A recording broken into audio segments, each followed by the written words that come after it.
Alrighty, hello everyone. My name is Melanie Fainel, and I'm here to present my Ignite talk on formative assessments based off of the lessons I've had in the class EDFN 530 Instructional Technology and Design. After these past 7 weeks, I've come to understand that formative assessments are the foundation to teaching. When we use them properly, they can open a whole new area of learning, teaching, and growing for both teachers and students. Before we get started with this, we should take a moment to look at what is a formative assessment. According to Jan Chappis, formative assessments are a collection of practices with a common feature. They all lead to some action to improve learning. And formative assessments can help us know 3 things: where we are going with our learning, where we are in retrospect to the lesson goal, and if we're not there yet, how can we get there? The amazing thing about these 3 questions is that teachers and students can take the time to answer them. Formative assessments can be used in so many different ways, and because of that, it come in many different forms and can be used in many different mediums.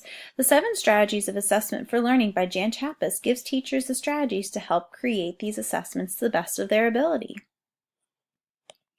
Creating quality formative assessments starts with a clear learning goal. A clear learning goal allows both teachers and students to know where they are headed with their learning. To make the learning goals clear to students, they need to first be aware of them. Make sure to point them out on the objective essential question board. You took the time to write them out anyway, and introduce them at the beginning of the lesson. Make sure students not only are aware of them, but they understand what the learning goal and target are. They will go a long way with teaching. We learn from our mistakes, and in this case, we learn from other people's mistakes as well. Use both strong and weak examples of student work to help identify clear expectations of what quality work looks like. Here's some examples of how we use writing anchors in our school. Part of learning means that we know when we are doing something correctly or incorrectly. We as teachers need to be able to communicate with students on their progress and allow them the time right away to make additional changes or fix their work. Recently, I've been using Seesaw to have students post their work online. I'm able to give them feedback right away, either verbally or by commenting on their posts.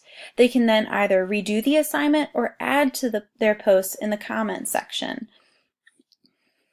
I've also used this strategy and seen it work really well in the STEAM lessons I've done with my students. The use of trial and error and the power of conversation on why things did or did not work is powerful with my students, and I see more creativeness and thoughtfulness with what they create. Teaching students how to self-assess is about teaching how to create hard goals for themselves and providing them with ways for them to take it to the next step. This can be done through explicit modeling, rubrics, and having students use their own work. The creation of formative assessments is to tell us as teachers and students where they are in their learning. Once we know where students are at, we can then confidently take the next steps to help each student reach the best of their ability. This is an area that I really focused on when creating formative assessments. I look for holes, misconceptions, and errors in student learning.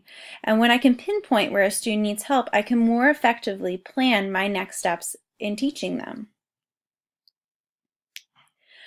Once you know where your students are compared to the learning goals, you can then create opportunities to reteach, practice, and create extensions. This part of the learning gives you some flexibility on how you teach your students and what types of practices you give them. And not only is this important to create focused content instruction for students, but to also create lessons that teach students about grit and having a growth mindset. The secret to turning students around is to teach them to see themselves differently, teaching them to see themselves as lifelong learners. Allowing students to keep track and reflect on their progress lets them have the opportunity to think about their thinking, also known as metacognition. That time to track, record, and reflect on their successes and failures also allows students to reflect on their effort. This year, I had my students track their multiplication fact progress using the app Numbers. While it teaches them some spreadsheet skills, it allows them to track their progress with learning their multiplication facts. It's been a pleasure to see their faces light up each time they enter a new score. After this course and reading through Chappas's book, I look at formative assessment in a new light. It is more than just paperwork. It is a way for you as a teacher and your students to see where they are in the learning process and how to take them to the next step. I am not a pro at formative assessment yet. There are many areas that I wish to grow, but I am looking forward to continuing my growth with creating and using formative assessments in my classrooms because I truly see the benefit in using them for myself and for my students.